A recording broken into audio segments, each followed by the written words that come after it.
माता की दोस्तों, मैं कविता त्रिपाठी अपने channel Keshav creation family blog में आप लोग का स्वागत करती हूं। कैसे हैं आप, ये बताने के लिए कमेंट में जय माता की जरूर लिखिएगा। तो देखिए, आज मैं वीडियो लेकर आई हूं कि नवरात्रि में हम माता को मनाने के लिए मंत्र जाप करते हैं, दुर्गा सप्तशती का पाठ करते हैं, स्तुति करते हैं, चालीसा करते हैं। जिसका जितना सामर्थ्य होता है उस हिसाब से माँ की पूजा आराधना करते हैं और हमारी मनोकामनाएं माता पूर्ण करती हैं। और कोई भी हम काम करते हैं लेकिन उसमें श्रद्धा भाव का होना बहुत ज़रूरी है। और देखिए, इसी क्रम में हम भोग भी लगाते हैं माता को।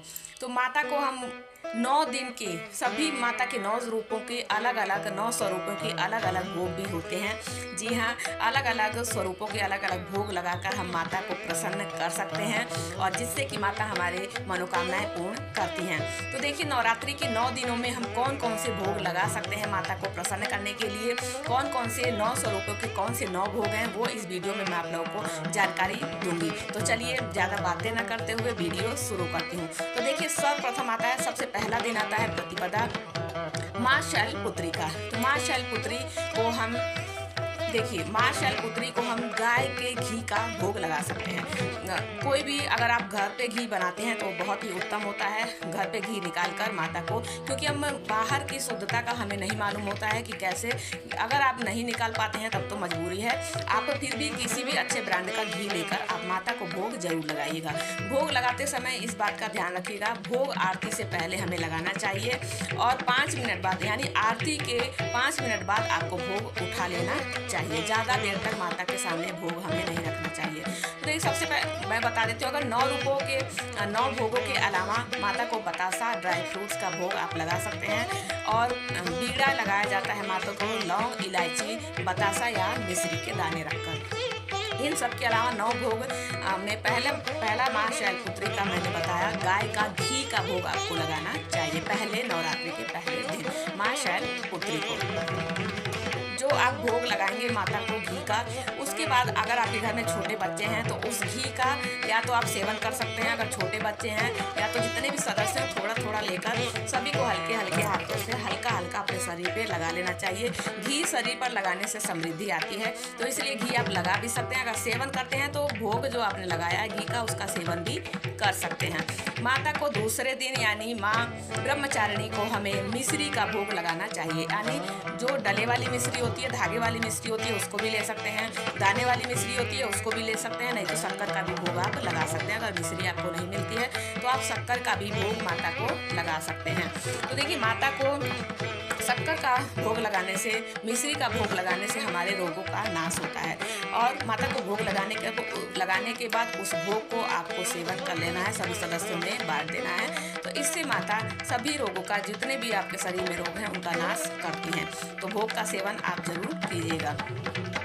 इसी क्रम में तीसरा नवरात्रि यानी तीसरे नवरात्रि के दिन और माता चंद्रघंटा को तीसरे नवरात्रि के दिन हमें गाय के दूध का भोग लगाना चाहिए। दूध में भी कच्चे दूध का हमें भोग लगाना चाहिए, ना कि उबला हुआ दूध का। अगर मान लीजिए आपके पास कच्चा दूध अगर आपको नहीं मिल पाता है तो आपको तीसरे दिन माँ चंद्रघंटा को मनाने के लिए, उनकी कृपा पाने के लिए माता को गाय के दूध से बने हुए किसी भी चीज़ का आप भोग लगा सकते हैं। जैसे आप रबड़ी बना लीजिए, गाय के दूध को जलाकर आप पेड़ा बना सकते हैं, किसी भी पेड़ा बना सकते हैं, किसी भी मिठाई के रूप में, किसी भी कोई भी भोग बनाकर आप माता को लगा सकते हैं। अगर आपको कच्चा दूध मिल जाता है तो आप कच्चा दूध माता को लगा लीजिए। और इसी क्रम में चौथे नवरात्र में आता है माँ कुष्मांडा को। माँ कुष्मांडा को मालपुए का भोग लगाया जाता है। मालपुए का भोग माँ कुष्मांडा को बहुत अधिक प्रिय है और माँ कुष्मांडा को हम मालपुए का भोग लगाते हैं तो हमारे ज्ञान में वृद्धि होती है। अगर आप स्टूडेंट हैं, विद्यार्थी हैं, तो आपको माँ कुष्मांडा की आराधना जरूर करना चाहिए और उनको मालपुए का भोग लगाकर माता की कृपा जरूर प्राप्त करनी चाहिए, क्योंकि माता की कृपा से हमारे ज्ञान में वृद्धि होती है। जो भी अगर आप लर्न करते हैं आपको लर्न नहीं रह पाता है, ज़्यादा देर तक आप भूल जाते हैं, याद तो बहुत करते हैं, उस टाइम याद हो जाता है लेकिन भूल जाते हैं। तो इसलिए आपको माँ कुष्मांडा की आराधना करनी चाहिए। उनको देखिए, भोग आपको कब पूजा करने के बाद आपको आरती से पहले भोग लगाना चाहिए।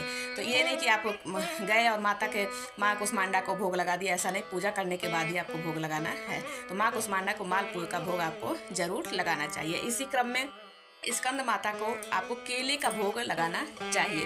5वां दिन यानी स्कंद माता का दिन होता है, उस दिन तो हमें केले का भोग लगाना चाहिए। पीले मिठाई, पीले भोग जरूर, पीला भोग हमें लगाना चाहिए। तो केला ले सकते हैं, पपीता ले सकते हैं, कि पीला फल ले सकते हैं, पीली मिठाई ले सकते हैं, केसर टिक्की होती है, पीली मिठाई, मतलब कोई सी भी आप पीली मिठाई ले सकते हैं। तो माता को पीला कलर बहुत अधिक प्रिय होता है, तो आप पीले रंग की मिठाई, पीला फल लेकर माता स्कंद माता को आपको भोग लगाना चाहिए। संतरा भी ले सकते हैं। इससे क्या होता है कि हमारे संतान के भाग्योदय में वृद्धि होती है, हमारी संतान की उन्नति होती है, वो आगे की ओर अग्रसर होते हैं, उनकी बुद्धि विवेक सही करती हैं स्कंद माता। क्योंकि स्कंद माता जो है वो अपनी गोदी में बाल कार्तिकीय को लिए रहती हैं। तो माँ स्कंद माता की हमें पूजा आराधना करने से, उनको उनके पसंदीदा भोग लगाने से हमारे जो संतान होते हैं माता उनकी समृद्धि करते हैं, उनको विकास की ओर अग्रसर करती हैं, उनकी पढ़ाई में, उनके जीवन में जो भी कष्ट हैं, रुकावट हैं, उनको दूर करती हैं। इसी क्रम में छठे नवरात्रि माता कात्यायनी का होता है। छठा दिन जो होता है उस दिन हम कात्यायनी माता की पूजा आराधना करते हैं। तो माँ कात्यायनी को हमें शहद का भोग लगाना चाहिए।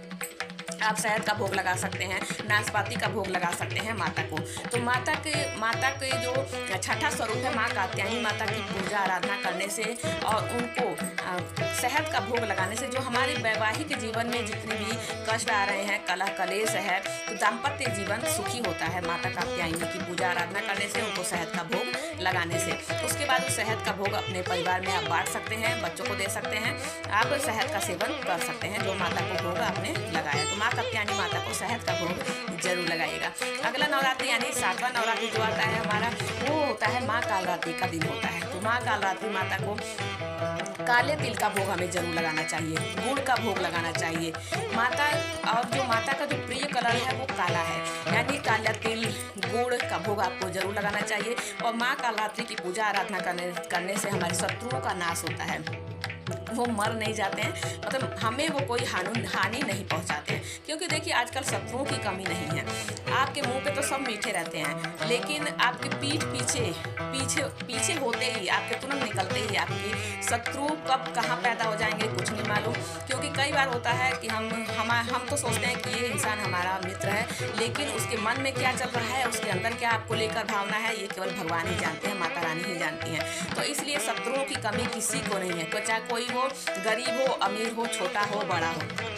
तो माता कालरात्रि की हमें पूजा आराधना करने से शत्रुओं का हमारा शमन होता है, नाश होता है। तो और 8वां नवरात्रि यानी माँ महागौरी का, उस दिन अष्टमी पूजन भी बहुत लोग करते हैं, सब कोई अष्टमी पूजता है, कोई नवमी पूजता है। तो अष्टमी के दिन माँ महागौरी की हमें पूजा आराधना करनी चाहिए। माता को हमें भोग क्या लगाना चाहिए, माता को हमें श्रीफल का भोग लगाना चाहिए। और माता को उस दिन सुहागन महिलाओं को श्रृंगार जरूर अर्पित करना चाहिए। अगर आप प्रतिपदा के दिन, पहले नवरात्रि के दिन श्रृंगार अर्पित कर भी दिए हैं, फिर भी आपको अष्टमी के दिन श्रृंगार जरूर माता को चढ़ाना चाहिए। इससे क्या होता है, हमारे सौभाग्य में वृद्धि होती है। तो माता को अष्टमी के दिन महागौरी को, माता महागौरी को आपको श्रृंगार जरूर चढ़ाना चाहिए। और श्रृंगार के और भोग में आपको श्रीफल यानी जो पानी वाला जो नारियल होता है उसको आपको माता को भोग लगाना चाहिए। और एक बात का जरूर ध्यान रखा कीजिए, अष्टमी के दिन हमें नारियल कभी नहीं फोड़ना चाहिए। आपको जो आपने माता को भोग लगाया वो नवमी के दिन आपको फोड़कर सभी को वितरित करना चाहिए और प्रसाद स्वरूप ग्रहण भी करना चाहिए। बहुत लोग फोड़ते हैं, देखिए सबके अपना सबके घर का, सबके और हर राज्य का अलग अलग विधान होता है, लेकिन मैं जहाँ तक जानती हूँ अष्टमी के दिन नारियल को हमें नहीं फोड़ना चाहिए। क्योंकि नारियल अष्टमी के दिन माँ महागौरी, माता लक्ष्मी जी का स्वरूप को मानकर हम माता को अर्पित करते हैं, तो इसलिए आपको नारियल नहीं तोड़ना चाहिए। और 9वें नवरात्रि यानी माँ सिद्धिदात्री, माँ सिद्धिदात्री को हमें काले तिल का भोग लगाना चाहिए, काले चने का भोग लगाना चाहिए, खीर पूड़ी का भोग लगाना चाहिए, पूड़ी और चने का भोग लगाना चाहिए, हलवे का भोग लगाना चाहिए। सिद्धिदात्री माता यानी 9वें दिन को सिद्धिदात्री माता हमारी सारी मनोकामनाएं पूर्ण करती हैं, जो भी हमारी मनोकामनाएं होती हैं। मिक्स फल का भी भोग आप माता को लगा सकते हैं, सारे फलों को मिक्स करके, जो भी मौसमी फल आपको मिलते हैं उनका भोग मिक्स करके आप माता को भोग लगा सकते हैं। तो ये मैंने आप लोगों को बताया कि 9 दिनों माता के नवरात्रि के 9 दिनों में आप 9 तरह के अलग अलग भोग आप माता को अलग अलग स्वरूपों के अलग अलग भोग लगा सकते हैं। आई होप आप लोगों को जानकारी अच्छी लगी होगी, वीडियो पसंद आई होगी। तो एक रिक्वेस्ट है, प्लीज़ मेरे चैनल को लाइक शेयर एंड सब्सक्राइब कीजिएगा और कमेंट में जय माता की जरूर लिखिएगा। चलिए मिलती हूँ अगली जानकारी अगली वीडियो के साथ। जय माता की।